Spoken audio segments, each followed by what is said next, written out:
जैसा कि आपने अभी हमें बताया कि हमें गीता क्यों पढ़नी चाहिए, तो जी इससे एक और प्रश्न था, गीता कहाँ से पढ़े?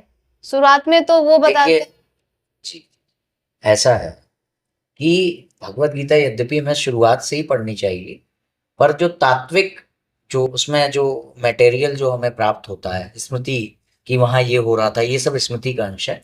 और इसके बाद एक वैसे उनका भी बहुत बहुमूल्य अर्थ निकाले जा सकते हैं, निकल सकते हैं, प्राप्त भी हैं।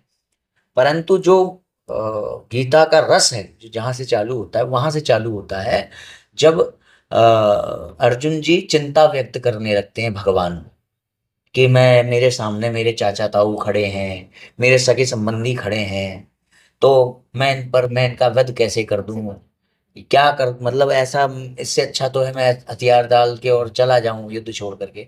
तो भगवान उनको ये बताने के लिए कि तुम जिसके मरने के बारे में चिंता कर रहे हो, वो चिंता तुम्हारी क्यों व्यर्थ है, ये बताने के लिए एक विश्लेषण शुरू करते हैं कि तुम कौन हो, ये कौन है, फिर जीव कौन है, ब्रह्म कौन है, या ऐसे समझ लो कि भक्त कौन है, भगवान कौन। तो क्या होता है, अब जैसे लोग कहते हैं कि गीता हमारे लाइफ में कैसे काम आती है। हम्म तो जब अर्जुन जी ने ये कहा कि मैं इनको कैसे मार दूं, तो भगवान ने बताना शुरू किया दूसरे अध्याय से कि भाई तुम्हारा वास्तविक स्वरूप जो है, इनका वास्तविक स्वरूप जो है वो क्या है, नित्य, सनातन, सच्चिदानंद स्वरूप आत्मा हो तुम, ईश्वर के अंश हो तुम, तो तुम भी सच्चिदानंद ही हो, क्योंकि ईश्वर सच्चिदानंद ही है। तो जब ये बताना शुरू किया तभी ये श्लोक आया ना, नैनम छिन्दन्ति शस्त्राणि नैनम दहति पावका, न चैनम क्लेदयन्त्यापो न शोषति वारुतः। तो आत्मा को कोई काट नहीं सकता है, आत्मा को कोई जला नहीं सकता है, सुखा नहीं सकता, डुबो नहीं सकता, ये सब चीजें उसमें आई। तो आपको क्या पता लगा कि हमारा वास्तविक स्वरूप क्या है, आत्मा जो सनातन है, जो सच्चिदानंद है, और जो अविनाशी है, जिसको कोई कभी कुछ नहीं कर सकता। तो भगवान ने वहां अर्जुन को बताया क्योंकि आत्मा सनातन है, अविनाशी है, इसलिए उसको कोई कुछ नहीं कर सकता, तो फिर तू इनके मरने की फिक्र क्यों कर रहा है।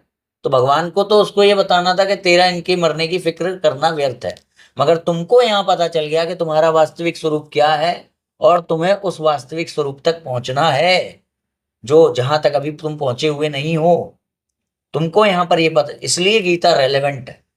कहते हैं ना, गीता का हमारे जीवन में क्या कार्य है। तो आप जिस सच्चित आनंद को ढूंढने निकले हो, वो सच्चिदानंद के लिए सबसे पहले आपको आपकी पहचान कहाँ से प्राप्त हुई, भगवत गीता में। वहां पे उनका ये उद्देश्य है कि अर्जुन को ये समझाया जाए कि तुम समझ रहे हो जिनके जिनका मरना, वो मर रहे नहीं है, वास्तविकता में वो सदैव जीवित रहने वाले हैं, तो उनका मरने की फिक्र करना व्यर्थ है। और यदि तुम उनके शरीर की चिंता कर रहे हो, तो शरीर तो कुछ दिन पहले नहीं था और कुछ दिन बाद भी नहीं होगा, तो भी तुम्हारी चिंता करना व्यर्थ है। आज नहीं तो कल ये लोग मरेंगे ही, तो फिर तुम्हारी चिंता करना व्यर्थ है। तो इस तरीके से अर्जुन को समझाने के निमित्त जो बातें कही भगवान ने, वो आपसे कनेक्ट हो जाती। एक इसमें बात आती है कि आपके मन में एक सवाल आएगा कि जैसे कि आईफोन है, आईफोन के प्रति अट्रैक्शन आपके अंदर कब आया, जब आपको पता चला कि किसी वैज्ञानिक ने, किसी कंपनी ने, अमुक अमुक नाम की कंपनी ने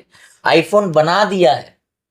ठीक है, अच्छा, आपके अंदर ये जो सब कुछ प्राप्त कर लेने की चाह है कि मैं सदैव खुश रहूं, तो ये चाह क्यों आई आपके अंदर, जब आपको मालूम ही नहीं है, किसी ने बताया ही नहीं है कि जो है इस दुनिया में कोई सच्चिदानंद स्वरूप परमेश्वर है, तो उसको प्राप्त करने की इच्छा आपके अंदर कैसे आ रही है, जब आपको बताया ही नहीं इस दुनिया में कोई सैमसंग S24 अल्ट्रा है, तो आप सैमसंग S24 अल्ट्रा को ढूंढने क्यों जाओगे। सही बात। तो यहां से एक चीज निकल के आएगी कि क्योंकि तुम उसके अंश हो, क्योंकि जो उसके गुण है, जो उसके लक्षण है, वही तुम्हारे भी है, इसलिए तुम्हारे अंदर उसके प्रति अट्रैक्शन है।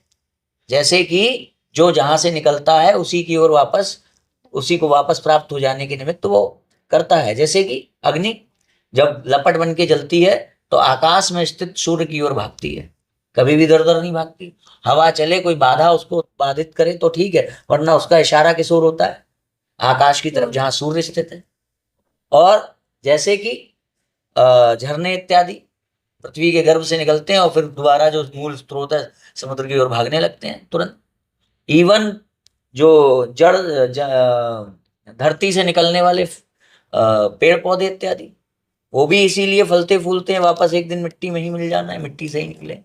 तो इसी प्रकार से, क्योंकि हमारा अस्तित्व भी अविनाशी है, हम भी, हमारी आत्मा, हम जो आत्म स्वरूप हैं, हम भी सच्चिदानंद हैं, इसलिए हम सच्चिदानंद स्वरूप परमेश्वर की ओर बिना किसी के कहे ही अट्रैक्ट होते हैं। तो क्या हुआ कि जब हमने गीता पढ़ी तो उधर तो वो अर्जुन को समझा रहे हैं कि भाई वो अविनाशी है, सच्चिदानंद है, सनातन है, नित्य है ना।